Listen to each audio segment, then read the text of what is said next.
Start करेंगे एक नया चैप्टर नंबर 8 वर्ग समीकरण। कोई बता सकता है वर्ग का मतलब क्या होता है? कौन बताएगा? खड़े हो, हाथ ऊपर करो। हाँ यांशी बताओ।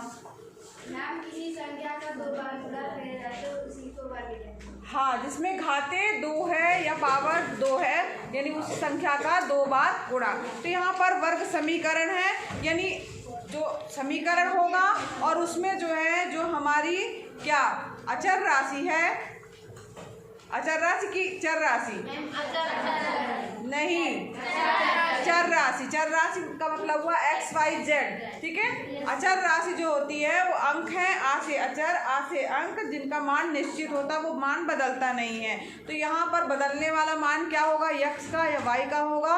उसमें से अगर कोई भी चर राशि जिसकी पावर 2 है, वैसे समीकरण क्या कहलाएंगे? आपके वर्ग समीकरण कहलाएंगे। यानी घाते जो है 2 होनी चाहिए। 8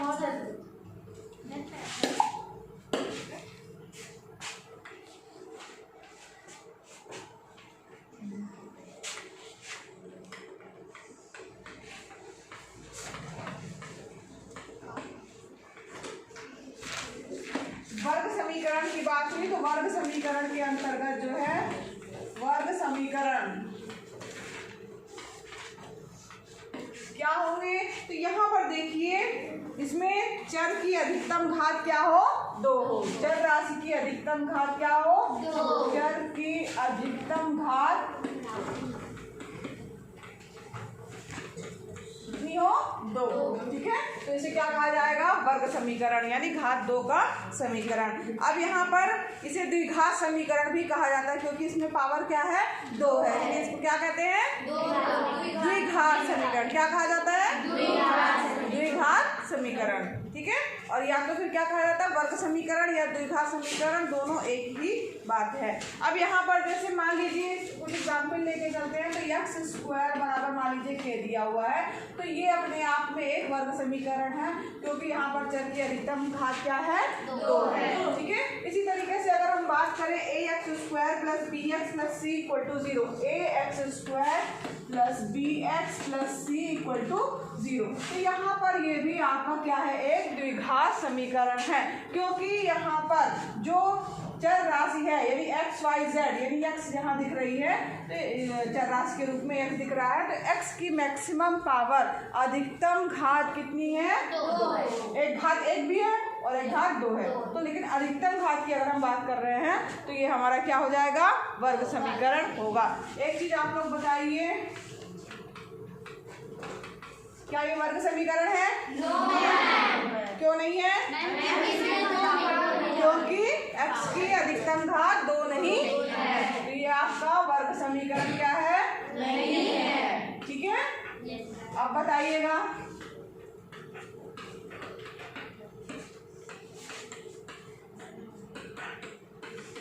ये देखो ध्यान से, इसमें मैक्सिमम पावर कितनी है? ये वर्ग समीकरण है या नहीं? पहले ये बताओ। नहीं है, है? है? पक्का? क्यों नहीं है? क्योंकि यहाँ पर अधिकतम घात कितनी आ रही है? 3 आ रही है, तो ये क्या है? आपका वर्ग समीकरण नहीं है। समझ में आ गया? हमें ये देखना है मैक्सिमम पावर कितनी होनी चाहिए? 2 होनी चाहिए, ठीक। तो यहाँ पर या तो एक्स स्क्वायर बराबर सीधे अंक होगा, बीच वाला पद नहीं होगा। अगर मान लीजिए एक्स भी है मगर मैक्सिमम पावर का मतलब होता है अधिकतम घात, यानी अधिकतम जो है उसकी पावर कितनी होगी? अगर 2 है तो वो समीकरण क्या कहलाएगा? आपका द्विघाती समीकरण या वर्ग समीकरण कहलाएगा, ठीक है। सबको समझ में आ गया? पहचान लोगे? चलो अब हम इस चैप्टर में पढ़ेंगे कि जो ax square plus B X plus C equal to 0, यानी ये जो हमारा समीकरण है और ये जो वर्ग समीकरण, इसको हम किस तरीके से हल कर सकते हैं। सिट डाउन बेटा यानी, ठीक। अब इनको हल करने के लिए जो है कैसे हम हल कर सकते हैं, यहाँ पर देखिए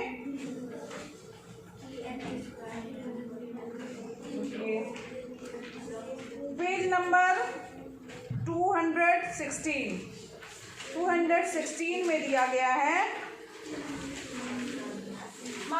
पहला हमारे पास में एक्स स्क्वायर बराबर के दिया हुआ है, ठीक है। ये इस तरह का समीकरण है, वर्ग समीकरण। तो हम इसको कैसे हल करेंगे?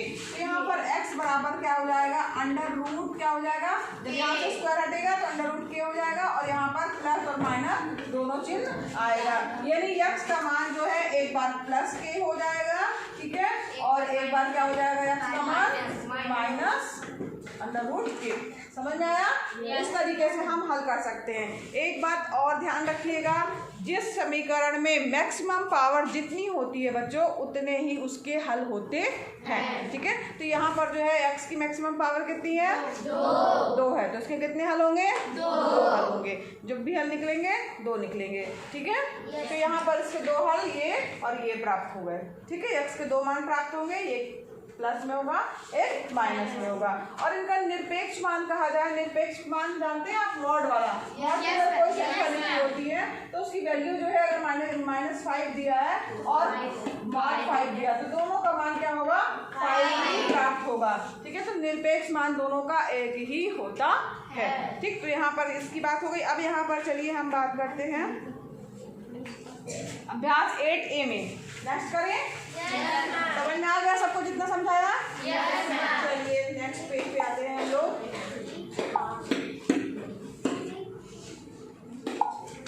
चलिए अब यहाँ पर अभ्यास 8A में आइए। अभ्यास 8A। इसके सवाल छोटे छोटे से हैं, सरल हैं, बहुत आसानी से आपको जल्दी से बन जाएंगे।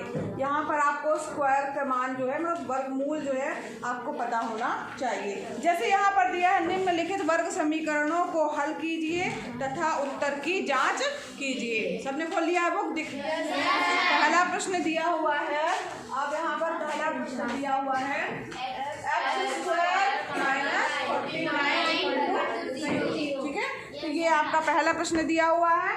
अब इसको हल कैसे करेंगे? तो यहाँ पर हल करने के लिए क्या करना है, x स्क्वायर बराबर 49, x बराबर क्या हो जाएगा, अंडर रूट 49। जब इसका मान जब हटाएंगे, वर्गमूल का चिन्ह हटेगा, तो यहाँ पर इसका मान क्या, 49 किसका वर्ग है, 7 का। तो यहाँ पर प्लस और माइनस 7 आ जाएगा। x बराबर क्या आ जाएगा, प्लस माइनस 7। तो x के 2 मान प्राप्त हो गए, x बराबर 7 और x बराबर -7, ठीक है। तो इसके यहाँ पर जो है 2 मान प्राप्त हो गए हैं, यही इसका आंसर होगा। फिर इसके बाद प्रश्न में ये भी कहा गया है कि अपने उत्तर की जांच कीजिए। तो यहाँ पर आपको उत्तर की जांच भी करनी होगी। आप लिख दीजिएगा इसके आगे उत्तर की जांच, ठीक है। अब यहाँ पर उत्तर की जांच जब आप करेंगे, कैसे जांच करना है, जो भी आपका समीकरण दिया होगा, ये जैसे आपका दिया है समीकरण x स्क्वायर माइनस 49 बराबर 0 में, अब एक बार क्या रखेंगे, x बराबर 7 रखेंगे, रखने पर, ठीक है। अब जब आप 7 रखेंगे तो देखिए x स्क्वायर की जगह, सॉरी यहाँ पर x की जगह हमको 7 रखना है।